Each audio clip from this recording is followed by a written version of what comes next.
നമ്മുടെ ഒന്നിച്ചുള്ള ധ്യാനത്തിനായി ഉൽപ്പത്തി പുസ്തകം 26-ാം അധ്യായം 25-ാമത്തെ വാക്യം വായിക്കട്ടെ. ഉൽപ്പത്തി പുസ്തകം 26-ാം അധ്യായം 25-ാം വാക്യം.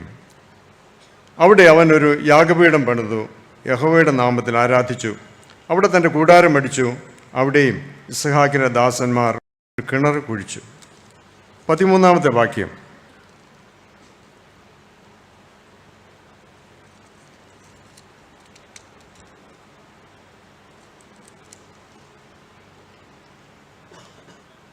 അവൻ വർദ്ധിച്ച് വർദ്ധിച്ച് മഹാധനവാനായി തീർന്നു. അവൻ വർദ്ധിച്ച് വർദ്ധിച്ച് മഹാധനവാനായി തീർന്നു. ഇതൊരു പണക്കാരുടെ കാലമാണ്, സുഭിക്ഷമാണ് എല്ലായിടത്തും. നമ്മൾ മാർക്കറ്റുകളൊക്കെ പോയി നോക്കിക്കേ, പച്ചക്കറികൾ, കായ്കനികൾ, ഫ്രൂട്ട്സ് എല്ലാം നിറഞ്ഞാണ് നിൽക്കുന്നത്. എത്രയോ കടകളാണ്. പട്ടണങ്ങളെല്ലാം ധാരാളം സ്വർണ്ണക്കടകൾ, സ്വർണ്ണത്തിന് കൂടാരം തീർത്തിരിക്കുകയാണ് എല്ലാ പട്ടണങ്ങളിലും. കാറുകൾ, പണ്ട് നമുക്ക് കലമണ്ണിലച്ഛനും ഡേവിഡ് അച്ഛനും ഒക്കെ മാത്രം 1-2 കാറുകളെ ഉണ്ടായിരുന്നു അച്ഛന്മാർക്ക്. ഇന്ന് അച്ഛന്മാരുടെ സമ്മേളനത്തിന് വരുമ്പോൾ കാർ ഇടാൻ സ്ഥലമില്ലാത്തൊരു കാലമായി തീർന്നില്ല.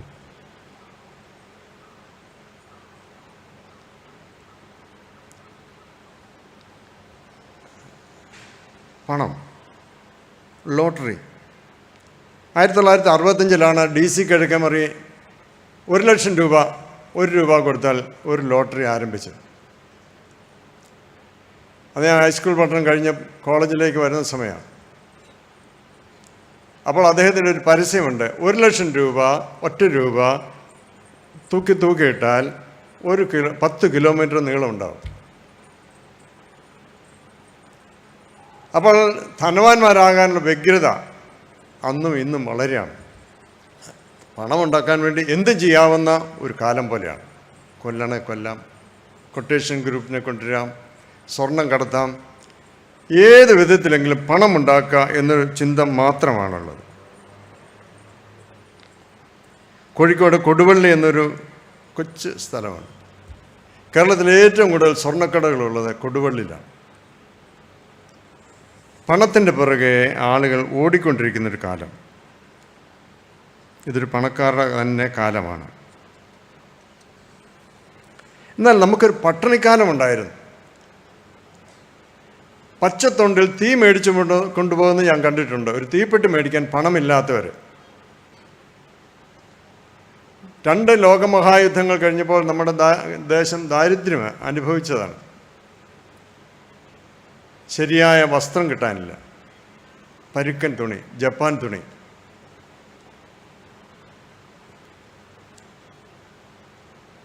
പന്നിയും പോത്തും കഴിച്ചുകൊണ്ടിരുന്ന പന അത് 100 അടയുണ്ടാക്കി കഴിച്ചിരുന്ന കാലം. ആരും കഴിക്കാൻ ഇഷ്ടമില്ലാത്ത ആഞ്ഞലിക്കുരു വറുത്ത് കഴിക്കുന്നൊരു കാലം. ഈ കാലത്താണ് മലബാറിലേക്ക് കുടിയേറ്റം. ഇവിടെ ഉണ്ടായിരുന്ന 10 സെൻറ്റ് വിറ്റ് മലബാറിൽ ചെന്നാൽ 10 ഏക്കർ വാങ്ങാം എന്നൊരു വ്യാമോഹത്തിൽ ആളുകൾ പോവുകയാണ്. മരിച്ച വീട് പോലെയായിരുന്നു ആളുകൾ മലബാറിലേക്ക് പോകുന്നവരും എങ്ങനെയാണ്? ഒരു തകരപ്പെട്ടി, ഒരു ചൂല്. ദാരിദ്ര്യം അതുപോലെ കൊടികുത്തിവാണ് ഒരു കാലം. നമുക്കിന്നൊരു പണക്കാരൻ യുവാവിനെ കുറിച്ച് പഠിക്കണം. ഇസ്ഹാക്ക് എന്നാണ് അദ്ദേഹത്തിൻ്റെ പേര്. അപ്പൻ ധനികൻ. ഭാര്യ പോലും ഈ ഭർത്താവിനെ യജമാനൻ എന്ന് വിളിച്ചെന്നാണ് പത്രോസ് അപ്പോസ്തലൻ പഠിപ്പിക്കുന്നത്. ആ വീട്ടിൽ തന്നെ 318 ബ്ലാക്ക് കാറ്റ്സ് എന്നിന്ന് നാം പറയുന്ന കൊച്ചു പട്ടാളക്കാരുണ്ടായിരുന്നു. ദേശം മുഴുവൻ ആടുമാടുകളെ കൊണ്ടും ദാസിദാസന്മാരെ കൊണ്ടും നിറഞ്ഞിരുന്ന ഒരു ഭവനം. ഇസ്ഹാക്ക് നല്ലൊരു കൃഷിക്കാരനാണ്. 100 മേനി വിളഞ്ഞെന്നാണ് പറയുന്നത്.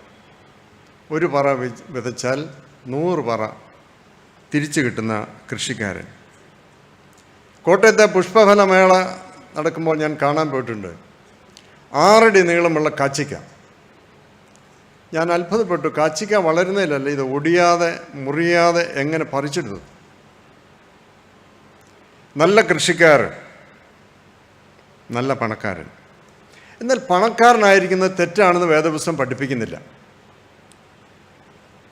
പണം ദൈവമായി കരുതരുത് എന്ന് മാത്രമാണ് വേദപുസ്തകം പഠിപ്പിക്കുന്നത്. ഇസ്ഹാക്ക് മഹാധനവാനായിരുന്നു. ഏത് വിധത്തിലാണ് ഈ യൗവനക്കാരൻ ധനികനായത് എന്ന് നമുക്ക് ചിന്തിക്കാം. അവിടെ അവൻ ഒരു യാഗപീഠം പണിതു, യഹോവയുടെ നാമത്തിൽ ആരാധിച്ചു. ഓൾട്ടർ അതൊരു പ്രാർത്ഥനയുടെ സിമ്പലാണ്, ഒരു ഐക്കണാണ്, ഒരു അടയാളമാണ്, ഒരു പ്രതീകമാണ്. Prayer is communication. സ്വയം പറഞ്ഞു തീർക്കുന്ന ഒരഭ്യാസമല്ല പ്രാർത്ഥന. It's A conversation. പിരിമുറുക്കമുള്ള ഒരു കാലത്ത് അത് അയക്കാൻ ഈ കോൺവെർസേഷൻ നല്ലതാണ്, ഒരു എക്സസൈസാണ്. അതുകൊണ്ടാണ് പ്രാർത്ഥിക്കുന്ന മധ്യത്തിൽ പലരും കരയുന്നത്. It's a talk between the God, the creator. ഹന്നായുടെ പ്രാർത്ഥന നല്ല പ്രാർത്ഥനയാണ്. ഹൃദയത്തിൻ്റെ പെയിനാണ് പുറത്തേക്ക് വരുന്നത്, ശബ്ദമില്ല. യഹോവ ഭക്തന്മാർ തമ്മിൽ സംസാരിച്ചു, യഹോവ കേട്ടു. അത്രമാത്രം ശ്രദ്ധയോടുകൂടെ നമ്മുടെ പ്രാർത്ഥന കേൾക്കുന്നൊരു ദൈവം. മലാഖി 3:16 അങ്ങനെയാണ് പറയുന്നത്, യഹോവ ഭക്തന്മാർ തമ്മിൽ സംസാരിച്ചു, യഹോവ കേട്ടു. ഇന്ന് സംസാരമുണ്ട്, എന്നാൽ ബന്ധം കുറവാണ്. മൊബൈൽ ഉപയോഗിക്കുന്നവരാണല്ലോ നാം എല്ലാവരും. Prayer is free out going call to God. No battery power, no charging, no network problem, no SIM card, always good sign, and endless talk time. Keep praying. പ്രാർത്ഥിച്ചുകൊണ്ടേ ഇരിക്കുക. ഇസ്രായേലിൽ ഏലിയാവിൻ്റെ കാലം. ദൈവത്തെ മറന്ന രാജാവും പ്രജകളും. ദൈവാരാധന നഷ്ടപ്പെട്ട ഒരു കാലം. രാജാക്കന്മാരുടെ പുസ്തകം 1-ാം പുസ്തകം 18-ാം അധ്യായം 30. ഏലിയാവ് ബാലിൻ്റെ പ്രവാചകന്മാരുമായിട്ടൊരു പന്തയം വെക്കുന്നു. പ്രാർത്ഥന കൊണ്ട് ശബ്ദം ഉത്തരമരുളുന്ന ദൈവം ആണ് യഥാർത്ഥ ദൈവം. യാഗപീഠം കർമ്മേൽ പർവ്വതത്തിൽ ഇടിഞ്ഞു കിടക്കുന്നു. പ്രവാചകൻ ആ 12 കല്ലും എടുത്തു യാഗപീഠം പണിതു. അവിടെ ഹോമയാഗം കഴിക്കുന്നു. തീ കൊണ്ട് ദൈവം ഉത്തരമരുളുന്നു. ഏലിയാവിൻ്റെ പ്രാർത്ഥനയാണ്, ഉത്തരമരുളണമേ കർത്താവേ എന്ന് പറഞ്ഞ്. വിശുദ്ധ കുർബാന മധ്യേ പുരോഹിതന്മാർ, പട്ടക്കാർ, കർത്താവേ ഞങ്ങളോട് ഉത്തരമരുളി ചെയ്യണമേ എന്നുള്ള പ്രാർത്ഥന ഏലിയാവിൻ്റെ പ്രാർത്ഥന എടുത്തതാണ്. കർത്താവേ എന്നോട് ഉത്തരമരുളി, ഈ ജനത്തോട് ഉത്തരമരുളണമേ, പ്രാർത്ഥനയ്ക്ക് ഉത്തരം തരണമേ കർത്താവേ എന്ന് പ്രാർത്ഥിക്കും. പ്രാർത്ഥന ഒരു ആത്മീയ പോരാട്ടമാണ്. ഹൈന എന്ന മൃഗം ഇര പിടിക്കുന്നത് കൂട്ടത്തോടെ വന്നാണ്. ഇരയെ നടുക്ക് നിർത്തി അവരെല്ലാം കൂടി ആക്രമിക്കുന്നതാണ്. അങ്ങനെയാണ് ഇര പിടിക്കുന്നത്. മധ്യസ്ഥ പ്രാർത്ഥന ഇതുപോലെ ഒരു പോരാട്ടമാണ്, മല്ല് യുദ്ധമാണ്, ദൈവത്തോടുള്ള മല്ലാണ്. യാബോക്ക് കടവിൽ യാക്കോബ് ദൈവത്തോട് ചെയ്ത മല്ല് യുദ്ധം പോയതിൻ്റെ ഇരട്ടിയാണ്. നീ എന്നെ അനുഗ്രഹിച്ചില്ലാതെ വിടുകയില്ല എന്നുള്ള ദൈവത്തോടുള്ള വലിയ മല്ല് യുദ്ധമാണ് പ്രാർത്ഥന. ഒരു പ്രോബ്ലം മനസ്സിലുണ്ടായി ദൈവമുൻപാകെ സമർപ്പിച്ചിട്ട് പോകണം. സാത്താന്യ ശക്തികൾ വളരെ വർദ്ധിച്ചിരിക്കുന്ന ഒരു കാലത്താണ് നാം ജീവിക്കുന്നത്. മറ്റെല്ലാ തരങ്ങളും satanic power is more powerful than that of any other time. അത് സഭയ്ക്കുള്ളിലുണ്ട്, വിശ്വാസികളുടെ കൂട്ടത്തിലുണ്ട്, സമൂഹത്തിലുണ്ട്, രാജ്യങ്ങൾ തമ്മിലുണ്ട്. എല്ലായിടത്തും പവർ വർദ്ധിച്ചിട്ടുണ്ട്. എവിടെയാണ് വർദ്ധിക്കുന്നത് ചോദിച്ചാൽ, പ്രാർത്ഥന കുറയുമ്പോൾ ബലം കുറയുന്ന മനുഷ്യൻ്റെ മുമ്പിൽ സാത്താൻ മുമ്പിൽ നിൽക്കും. 40 ദിവസം ഉപദേശിച്ചപ്പോൾ കർത്താവിന് ഇത് തന്നെ ഉണ്ടായി. സാത്താൻ അടുത്തു വന്നു. എന്നാൽ പ്രാർത്ഥനയുടെ ശക്തി കൊണ്ടാണ് കർത്താവിന് സാത്താനെ ജയിക്കാനായിട്ട് സാധിച്ചത്. മിഷൻ എന്താണെന്നുള്ളതിനെക്കുറിച്ച് സാത്താൻ പല പ്രലോഭനങ്ങൾ കൊടുക്കുകയാണ്. നിക്കോദിമോസ് വന്ന് യേശുവിനോട് ചോദിക്കുന്നു, what is your plan, how you are going to save these people? അപ്പോൾ യേശു നിക്കോദിമോസിനോട് പറഞ്ഞു, സംഖ്യാപുസ്തകം 21 എടുത്ത് വായിക്കുക. സംഖ്യാപുസ്തകത്തിൽ 21 എന്ത് പറയുന്നു? ദൈവത്തിനും മോശയ്ക്കും വിരോധമായി പിറുപിറുത്ത ജനം. പിത്തള കൊണ്ടൊരു സർപ്പത്തെ ഉണ്ടാക്കി കെട്ടിത്തൂക്കുക, കടിയുള്ളവനെല്ലാം അതിലേ നോക്കട്ടെ, നോക്കുമ്പോൾ അവൻ ജീവിക്കും. ഇതാണ് ദൈവം എനിക്ക് തന്ന മിഷൻ. ഇങ്ങനെ മനുഷ്യപുത്രനെ ഉയർത്തേണ്ടതാണ്. ഇതാണ് മിഷൻ. ഇതിനു വേണ്ടിയാണ് ഞാൻ ലോകത്തിലേക്ക് വന്നിരിക്കുന്നത്. സാറ്റനിക് പവറിനോട് ജയിക്കാൻ നേരത്തെ തന്നെ കുരിശ് യേശുവിൻ്റെ ഉള്ളിൽ ഉണ്ടായിരുന്നുകൊണ്ടാണ് യേശുവിന് സാത്താനെ ജയിക്കാൻ സാധിച്ചത്. Relay on the power of Jesus Christ. ഒരു വീട്ടിലെ കുടുംബ പ്രാർത്ഥനയാണ് വീടിൻ്റെ പവർ. ഇവിടെ ഇരിക്കുന്ന നിങ്ങളെല്ലാം മുതിർന്നവരാണ്. നിങ്ങളെല്ലാം ഇവിടെ ഇരിക്കുന്നത് only because of your parents. പ്രാർത്ഥനയുടെ കണിശം, ജാഗ്രത, അതിലാണ് ഒരു സഭ ഉറച്ചു നിൽക്കുന്നത്, പിടിച്ചു നിൽക്കുന്നത്. ഒരു ക്രിസ്ത്യൻ ഫാമിലി അതിൻ്റെ പവർ കാണിച്ചു കൊടുക്കുന്നത്. സത്യം, നീതി, സമാധാനം, വിശ്വാസം എന്ന പരിച, സ്ഥിരതയോടുകൂടിയുള്ളൊരു പ്രാർത്ഥന.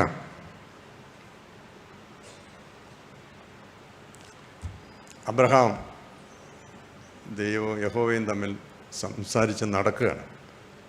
അപ്പോൾ ദൈവം തന്നെ പറയുന്നു, ഞാൻ എൻ്റെ രഹസ്യം ഇവനോട് പറയാതെ എങ്ങനെ പോകും? സ്വതം നശിപ്പിക്കാൻ പോകുന്നു.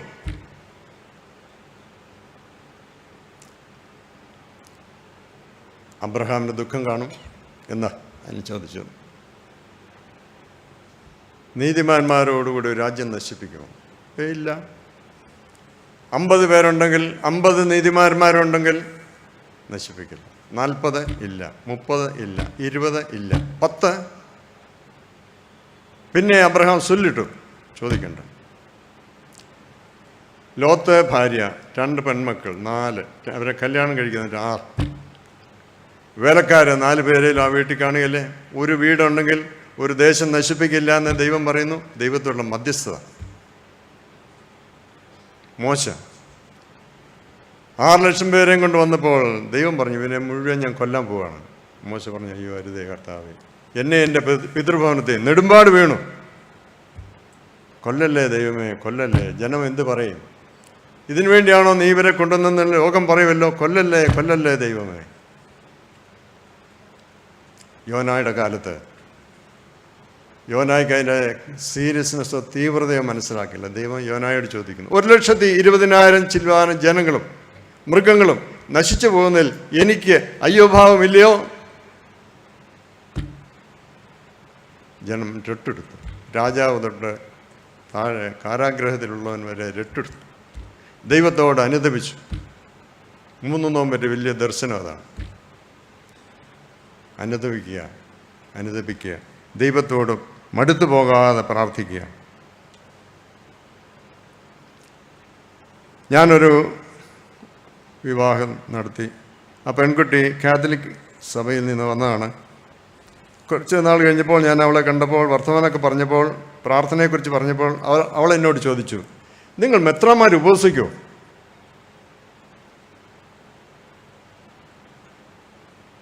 കിടുങ്ങിപ്പോകും. ഞാൻ അവളോട് ചോദിച്ചു, നീ എന്നൊക്കെയാണ് ഉപവസിക്കുന്നത്? എല്ലാ ചൊവ്വാഴ്ചയും. തിരുമേനിക്ക് അറിയാമല്ലോ, ഞങ്ങൾക്കൊരു മകളുണ്ട്, ഉണ്ടായതേ ഉള്ളൂ. എല്ലാ ചൊവ്വാഴ്ചയും ഞാൻ അവൾക്ക് വേണ്ടി വേർതിരിച്ചിരിക്കുകയാണ്. അവൾക്ക് വേണ്ടി പ്രാർത്ഥിക്കും, ഭക്ഷണം കഴിക്കാതെ പ്രാർത്ഥിക്കും. എല്ലാ വെള്ളിയാഴ്ചയും എൻ്റെ കുടുംബത്തിന് വേണ്ടി പ്രാർത്ഥിക്കും.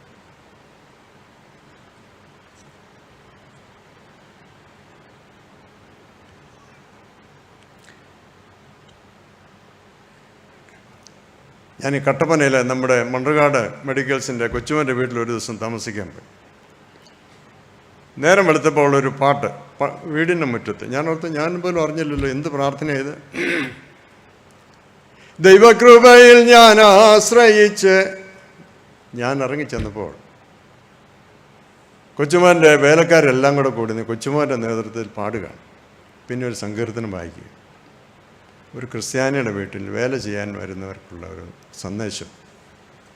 പ്രാർത്ഥിക്കണം, പ്രാർത്ഥിച്ച് തുടക്കം. ഏത് വേലയും എപ്പോൾ വേണമെങ്കിലും അങ്ങനെ ചെയ്യാൻ സാധിക്കും. ഇസ്ഹാക്ക് ധനവാനായ ഒരു മനുഷ്യനായിരുന്ന കൂട്ടത്തിൽ പ്രാർത്ഥനയെ സംബന്ധിച്ച് വലിയ ധനവാനായിരുന്നു. എങ്ങനെ ഇസ്ഹാക്ക് പ്രാർത്ഥിക്കാൻ പഠിച്ചു? അല്ല, ദൈവത്തെ മനസ്സിലാക്കി. അപ്പോക്രിഫൽ സ്റ്റോറീസ് പലതുണ്ട്. അതിലൊന്ന് ഇങ്ങനെയാണ്, സാറ ഈ ബാലനെ വിളിച്ചു, മകനെ വിളിച്ചു പറഞ്ഞു, മകനെ, ഇന്ന് നിൻ്റെ അപ്പൻ വലിയ ഗൗരവത്തോടു കൂടിയാണ്. ഒന്നും മിണ്ടുന്നില്ല. പ്രാർത്ഥനാ സമയത്ത് വളരെ ഗൗരവമായിരുന്നു. ഇന്ന് എന്തെങ്കിലും പ്രത്യേകിച്ച് കാണും. ഇന്ന് തന്നെ വിറക് കയറുന്ന കണ്ടു. യാഗം കഴിക്കാൻ പ്ലാനാണ്. വേലക്കാരെ കൊണ്ടുപോകാതിരിക്കും, നിന്നെ ചിലപ്പോൾ വിളിച്ചേക്കാം, പോണം. ഇനി ഒരുപക്ഷെ എങ്ങാനും യാഗം കഴിക്കാൻ ഒരു യാഗവസ്തു കിട്ടാതെ വന്നാൽ നിന്നെ എടുത്ത് അതിന് മുകളിൽ വിളിച്ചാൽ ഒന്നും എതിര് പറയല്ലോ മകനെ.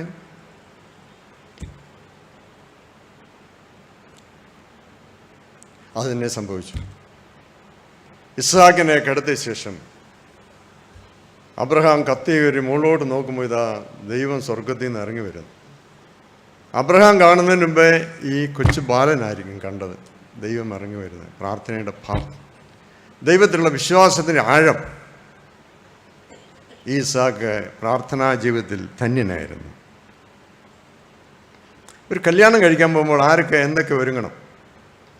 ഇന്ന് നല്ല പൊടിപൊടിപ്പൻ കല്യാണങ്ങളാണ്. തോഴ്മയ്ക്ക് 12 പിള്ളേർ, അതിൻ്റെ പുറകിൽ പിന്നെ ആളുകൾ.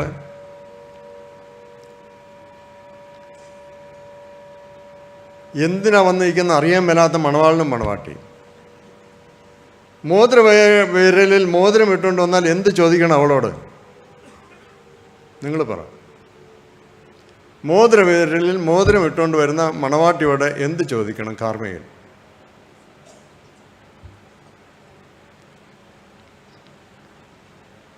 ദക്ഷിണ കൊടുക്കുക, നല്ല കാര്യം. എന്നാൽ എന്താ ചെയ്യുന്നത് അറിയാമെങ്കിലോ? വല്യമ്മച്ചയുടെ മുമ്പിൽ പാക്കും വെറ്റിയുമായിട്ട് മണവാട്ടി നിൽക്കുന്നു. രണ്ടുപേരും കിണുങ്ങുന്നുണ്ട്.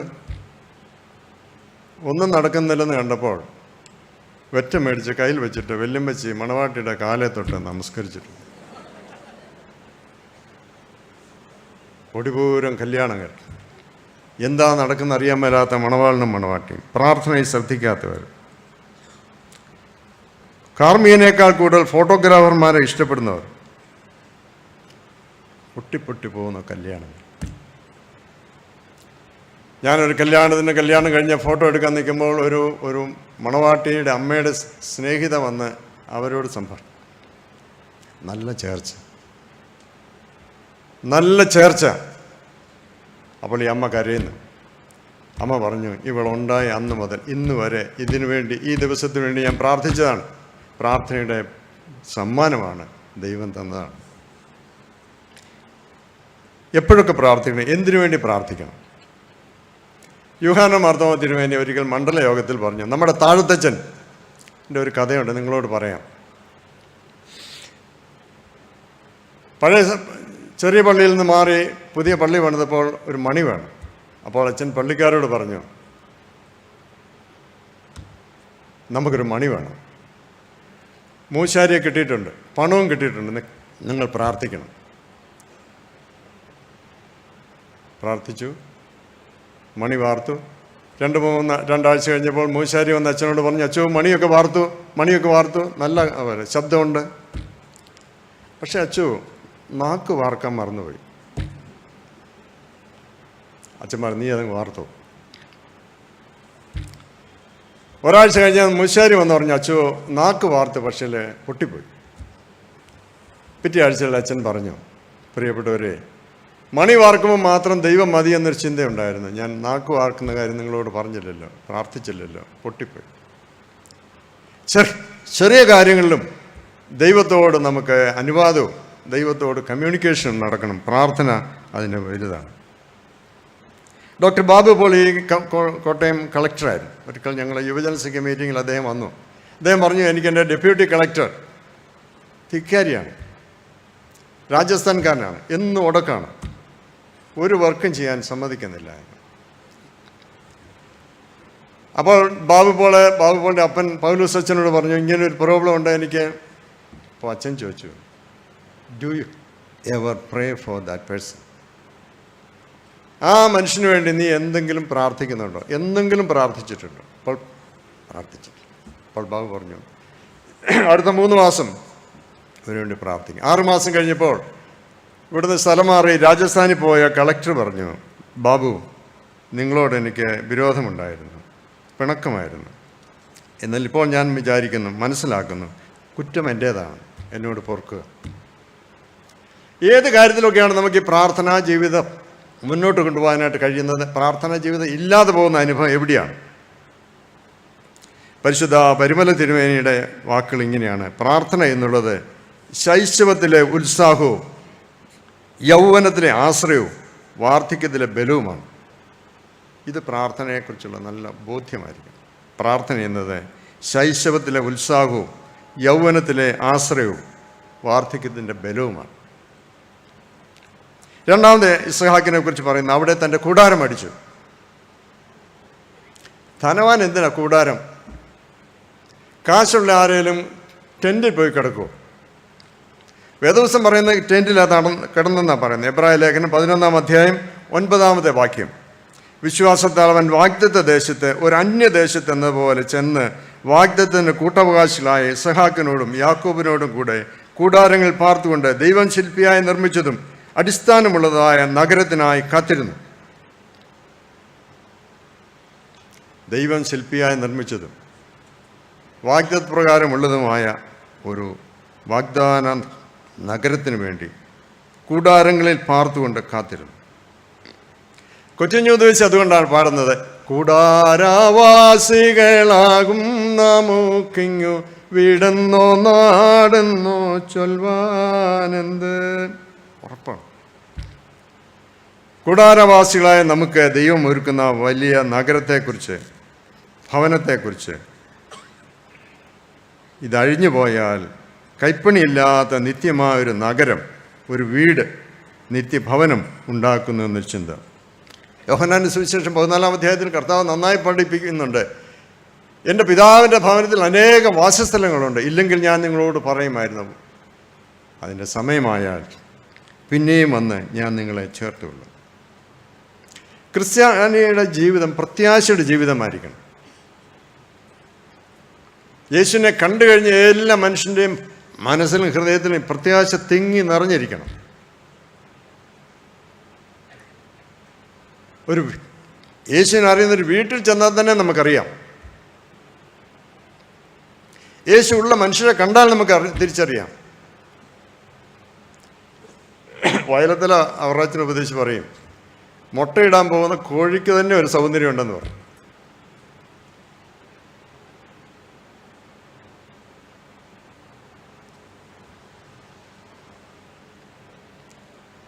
ഞങ്ങൾ ഉപയോഗിക്കുന്ന കുരിശിന് സ്ലീബ എന്ന് പറയും. 4 ഭാഗം ഒരുപോലെയുള്ളത്. അതിൻ്റെ എല്ലാം അഗ്രം മൊട്ടുകൾ, ബഡാണ്. Tomorrow it is going to bloom. നാളെ ഇത് വിടരും. ഇന്ന് ഉറങ്ങാൻ കിടക്കുമ്പോൾ എങ്ങനെ നാളെ എഴുന്നേക്കും? എങ്ങനെ ഉറങ്ങാൻ പറ്റും? നാളെ നേരം വെളുക്കുന്ന നിശ്ചയമുള്ളവന് മാത്രമേ ഇന്ന് സുഖമായിട്ട് ഉറങ്ങാൻ ഒക്കത്തുള്ളൂ. നാളെ നേരം വെളുക്കില്ല എന്നും ഉറക്കം വരില്ല എന്ന് ചെന്നാൽ ഒരിക്കലും ഉറങ്ങാത്ത അനുഭവമായിരിക്കും. നിത്യതയെക്കുറിച്ച് നല്ല പ്രത്യാശ നമുക്കുണ്ടായിരിക്കണം. അപ്പോസ്തലൻ നമ്മെ പഠിപ്പിക്കുന്നു.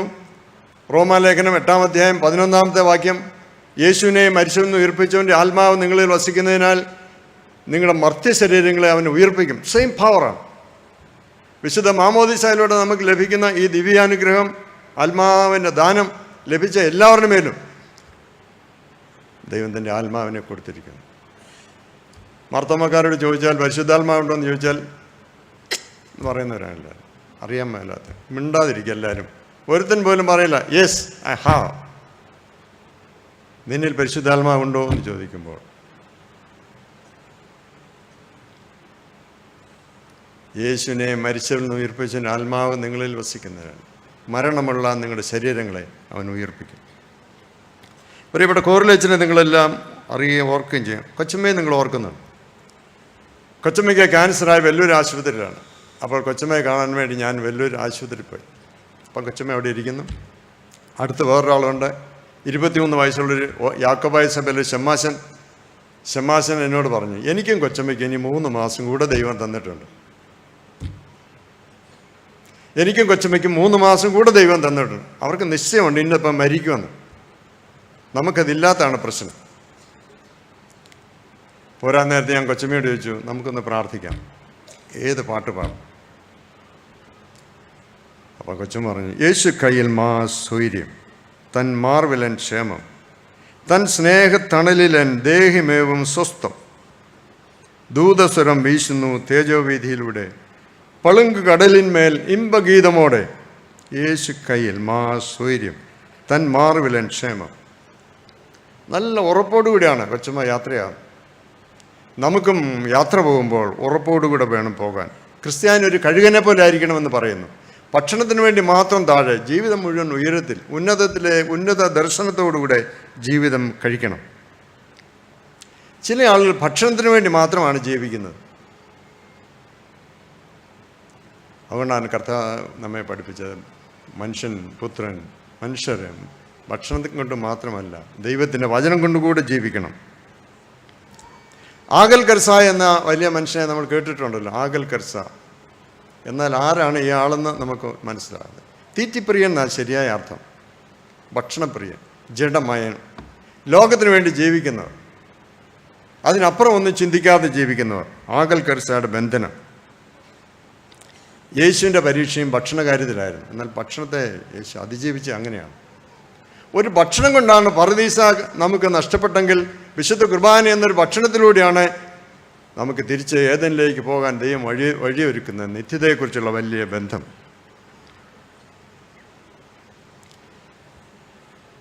ഒരു വീട് കുതാശിക്കുമ്പോൾ ആ വീടിൻ്റെ അല്പം മെയ്സൻ്റെ പണി ഇവിടെ ബാക്കിയുണ്ട്. വന്നവരെല്ലാം പറഞ്ഞു, എടാ ലക്ഷക്കണക്കിന് രൂപ മുടക്കിയിട്ട് ഈ ഒരല്പം കൂടെ ഒരു മേസ്ത്രിയെ നിർത്തി ഒരു ചാക്ക് സിമെൻ്റ് ഉണ്ടെങ്കിൽ തീരാവുന്നതല്ല ഇത്. അപ്പോൾ അദ്ദേഹം പറഞ്ഞു, പർപ്പസായിട്ട് ഞാൻ ചെയ്യിക്കാതിരുന്നതാണ്. എന്ന് ഞാൻ ഈ വീട്ടിൽ കയറിയാൽ ഈ വീട് എന്നോട് സംസാരിക്കണം. ഇത് കുറച്ച് കാലത്തേക്ക് മാത്രമുള്ളതാണ്. This is only A temporary arrangement. ഇവിടെ എന്നും താമസിക്കാൻ ഒക്കത്തില്ല. സഹോദരങ്ങളെ, ഇന്ന് നാം വീടുകളിൽ സംസാരിക്കുന്നു, നാളെ ശവക്കുഴികളിൽ മൗനതയുള്ളവരാകുന്നു. ദിവസം തോറും ഇതോർക്കുന്നവൻ ഭാഗ്യവാൻ. സഭ പഠിപ്പിക്കുകയാണ്. സഹോദരങ്ങളെ, ഇന്ന് നാം വീടുകളിൽ സംസാരിക്കുന്നു, നാളെ ശവക്കുഴികളിൽ മൗനതയുള്ളവരാകും. ദിവസം തോറും ഇത് ഓർക്കുന്നവൻ. മരിക്കാൻ ഒരുങ്ങുന്നവന് മാത്രമേ നന്നായി ജീവിപ്പാൻ കഴിയത്തുള്ളൂ. മരണത്തിന് ശേഷം എന്താകുന്നുള്ള നല്ല നിശ്ചയം പഠിപ്പിക്കാൻ തന്നെയാണ് ദൈവം ഒരു മനുഷ്യനായിട്ട് അവതരിച്ചത്. വേറെ ഒരു പരിപാടിയില്ലായിരുന്നു. There is a life here after. ഇതിന് ശേഷം ഒരു ജീവിതമുണ്ട്. കുരങ്ങനെ പോലെയാണ് നമ്മളെല്ലാവരും. കുരങ്ങനെ വെടിവെച്ചാലും രക്തം വാർന്നാലും അല്പം എടുത്ത് മണത്തിട്ട് ഒന്നും സംഭവിക്കാത്ത രീതിയിൽ ജീവിക്കും. നമ്മളും അങ്ങനെ തന്നെ. 5 മിനിറ്റിനുള്ളിൽ ഇവൻ താഴോട്ട് പോകും. സഹോദരങ്ങളെ, ഇന്ന് നാം വീടുകളിൽ സംസാരിക്കുന്നു, നാളെ ശവക്കുഴിക്കുള്ളിൽ മൗനതയുള്ളവരാകും. ദിവസം തോറും ഇത് ഓർക്കുന്നവൻ ഭാഗ്യവാൻ. 3 ഇസ്ഹാക്കിൻ്റെ ദാസന്മാർ അവിടെ ഒരു കിണർ കുഴിച്ചു. എന്താ കിണർ കുഴിക്കുന്നത്? ഇത്ര പ്രത്യേകത. വെള്ളത്തിന് ഏറ്റവും ദാരിദ്ര്യമുള്ള ഒരു രാജ്യമാണ് ഇസ്രായേൽ. എത്ര കുഴിച്ചാലും വെള്ളമില്ലാത്ത രാജ്യം.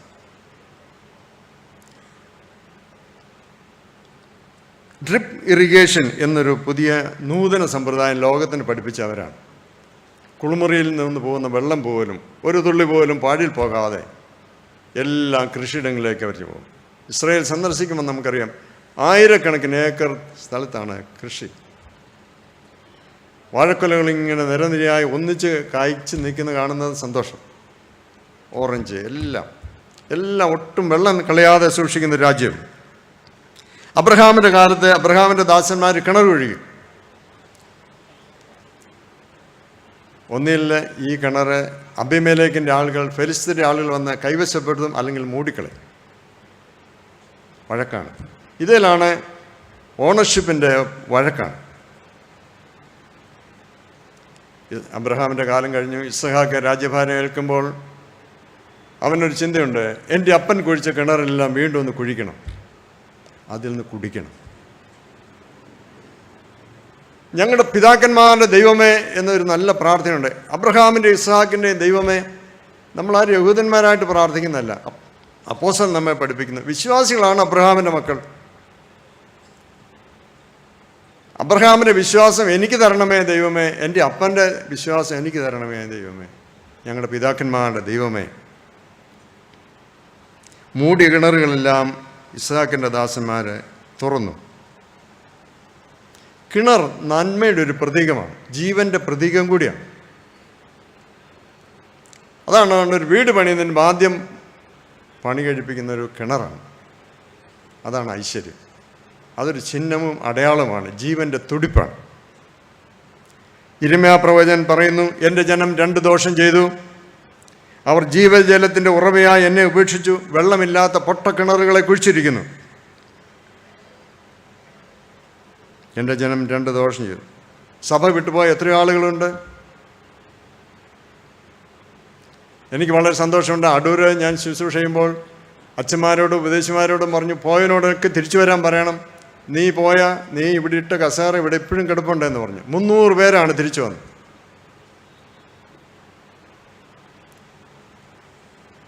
നഷ്ടപ്പെടുന്നതിനെക്കുറിച്ചൊരു ഭാരം സഭയ്ക്കുണ്ടാവണം, വൈദികർക്കുണ്ടാവണം, മെത്രാന്മാർക്കുണ്ടാവണം.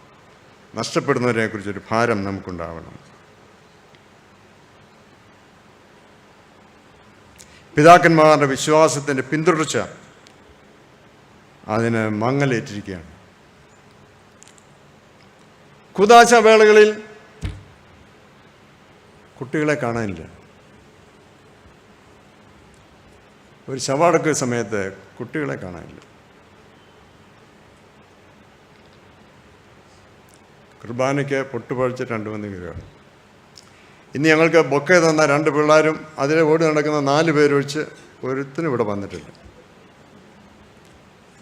നിങ്ങൾ മാത്രം സ്വർഗത്തിൽ പോയാൽ മതിയോ? എന്തുകൊണ്ടാണ് ഈ മുമ്പിൽ ഇട്ടിരിക്കുന്ന കയറ്റുമ അവർക്ക് വേണ്ടിയുള്ളതാണ്. കസേരയിൽ ഇരുത്തരുത് അവരെ. നിലത്തിരുന്നവന് മാത്രമേ കസേര ഇരിക്കാൻ അനുവാദമുള്ളൂ.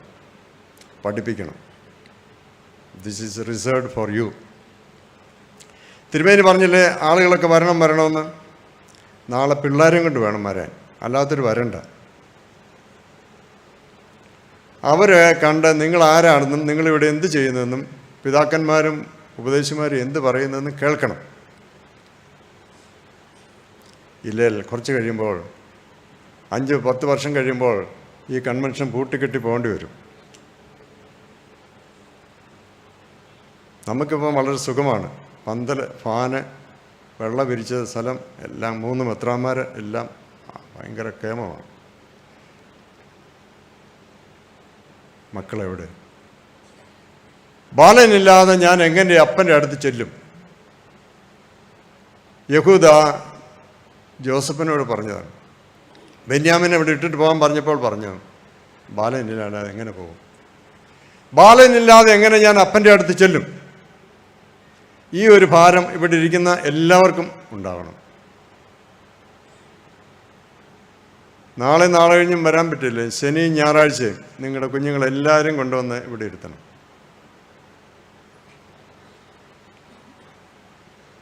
അങ്ങനെയാണ് പിന്തുടർച്ച. വിശ്വാസത്തിന് പിന്തുടർച്ച ആവശ്യം. സന്യാസിക്ക് പിന്തുടർച്ചക്കാർ വേണമെന്ന് പറയുന്ന പോലെ തന്നെയാണ്. ഞങ്ങളുടെ പിതാക്കന്മാരെ നടത്തിയ ദൈവമേ, എൻ്റെ ഒരു പള്ളിയിൽ ഞാൻ പിള്ളേരെ വെച്ചു, do you believe in Jesus Christ? 10 പേര് എഴുതി നോ.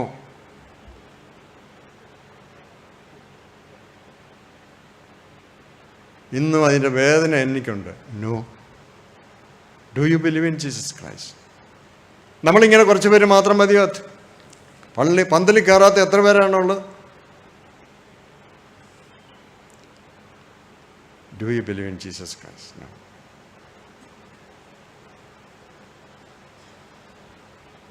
എൻ്റെ ആദ്യത്തെ പള്ളി ചങ്ങറോത്ത് എന്ന് പറയുന്ന കോഴിക്കോടിനപ്പുറം ഒരു പള്ളിയാണ്. ഞാൻ അവിടെ ഇരിക്കുമ്പോൾ ഈശോ തിരുമേനിയാണ് എൻ്റെ ഭദ്രാസന ബിഷപ്പ്. തിരുമേനി എന്നോട് പറഞ്ഞു, കാലിക്കട്ട് ആറീസിലെ നമ്മുടെ പിള്ളേരൊക്കെ ഒന്ന് കാണണം, വിളിക്കണം. അപ്പം ഞാൻ തപ്പി കാലിക്കട്ടി പഠിക്കുന്ന 12 പിള്ളേരെ കോഴിക്കോട് സെൻറ്റ് പോൾസ് പള്ളിയെ കൊണ്ടുവന്നു. പതിപോലെ തിരുമേനി നിലത്താണ് ഇരിക്കുന്നത്, എല്ലാവരും ഇരിക്കുകയാണ്. തിരുമേനിയുടെ സ്ഥിരം ചോദ്യം ഇങ്ങനെയാണ്. ഒരു വചനം ധ്യാനിച്ച ശേഷം പറയടാ, ആരാണ് യേശു നിനക്ക്? ഈ യേശു നിനക്ക് ആരാണ്? എല്ലാവരോടും ചോദിക്കും. അത് കണ്ണൂരെ ഡോക്ടറെ വീട്ടിൽ ചെന്നാലും ഡോക്ടറോടും ചോദിക്കുമായിരുന്നു. ഡോക്ടർ പറ, യേശു നിനക്കാരാണ്? ഞങ്ങൾക്കൊക്കെ നാണമാണ് ചോദിക്കാൻ. ഒന്നാമത്തവൻ പറഞ്ഞു, സൺഡേ സ്കൂളൊക്കെ പഠിച്ചിട്ടുണ്ട് തിരുമേനി, പറയാൻ അറിയാൻ വയ്യ. മൂന്നാമത്തവൻ കോഴിക്കോട്ടുകാരൻ തന്നെയാണ്. അവൻ പറഞ്ഞു, മൂപ്പരെ നമുക്കധികം പരിചയമില്ല എന്ന് പറഞ്ഞു.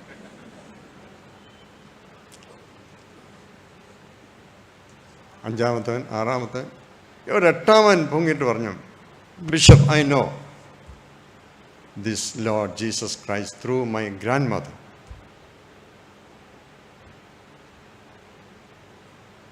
ഞാൻ RICന്ന് അവധിക്ക് വീട്ടിൽ ചെല്ലുമ്പോൾ ഗ്രാൻഡ് മദർ തന്നെയാണ് താമസിക്കുന്ന. പേരൻസൊക്കെ മലേഷ്യയിലാണ്. അവിടെ ചെല്ലുമ്പോൾ പാതിരാത്രി ആകുമ്പോൾ എൻ്റെ അമ്മയുടെ മുറിയിൽ നിന്നൊരു കരച്ചിൽ കേൾക്കാം. ആദ്യമൊക്കെ ഞാൻ വിചാരിച്ചു ഹെഡേക്ക് ഉണ്ടായിരിക്കും, വയറ്റുവേദന ഉണ്ടായിരിക്കും. അതൊരു കണ്ടിന്യൂസ് പ്രോസസ്സായി കഴിഞ്ഞപ്പോൾ എന്താണെന്നറിയാൻ കഥവ് പയ്യെ ഫീൽ ചെയ്ത് നോക്കിയപ്പോൾ എൻ്റെ ഗ്രാൻഡ് മദർ മുട്ടുകുത്തി കട്ടിൽമേൽ ഇരുന്നുകൊണ്ട് കരയുകയാണ്. ഇടയ്ക്കിടയ്ക്ക് മൂക്ക് ചുറ്റുന്നുണ്ട്. പ്രാർത്ഥിക്കണം, praying for me, praying for my parents, praying for neighbourhood, praying for the അച്ഛൻ. അങ്ങനെ നീണ്ടു പോവുക. എവറി ഡേ സ്ഥിരം പരിപാടി ഇതാണ്. So I came to know about this Jesus Christ through my grand mother.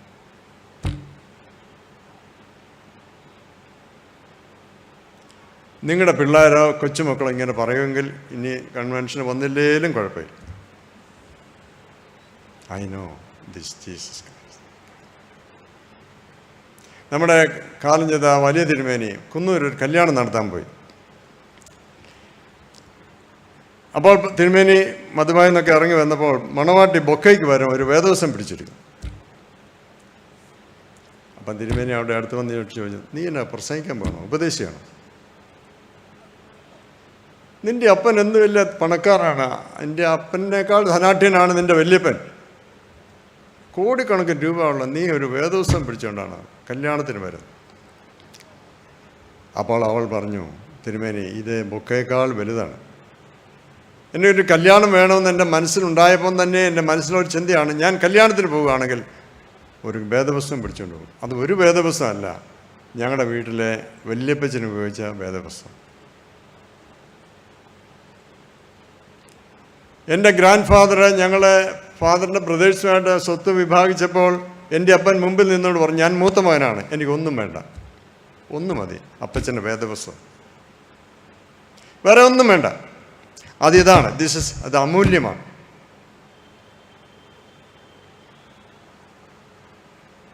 Ishaq വർദ്ധിച്ച് മഹാധനവാനായി തീർന്ന് അവൻ്റെ അപ്പൻ്റെ ദൈവത്തിൽ ഉള്ള അചഞ്ചലമായ വിശ്വാസം, അത് കമ്പിടാൻ മുമ്പോട്ട് പോകാനുള്ള വ്യഗ്രത. ഇസ്ഹാക്കിൻ്റെ ധനം പ്രാർത്ഥനയിലായിരുന്നു. ഇസ്ഹാക്കിൻ്റെ ധനം സ്വർഗത്തെക്കുറിച്ചുള്ള ദർശനത്തിലായിരുന്നു. ഇസ്ഹാക്കിൻ്റെ ധനം നിത്യതയെക്കുറിച്ചുള്ള ദർശനത്തോടൊപ്പം തന്നെ അപ്പൻ്റെ ദൈവത്തെ ആശ്രയിച്ചിട്ടുള്ള ചിന്തയാണ്.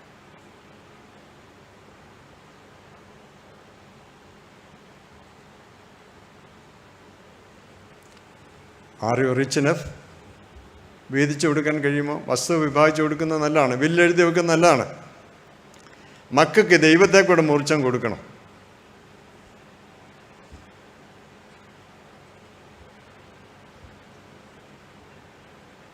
എൻ്റെ സമ്പത്തെന്നു ചൊല്ലുവാൻ വേറെയില്ലൊന്നും, യേശു മാത്രം സമ്പത്താകുന്നു. ചാവിനെ വെന്നുയർത്താവൻ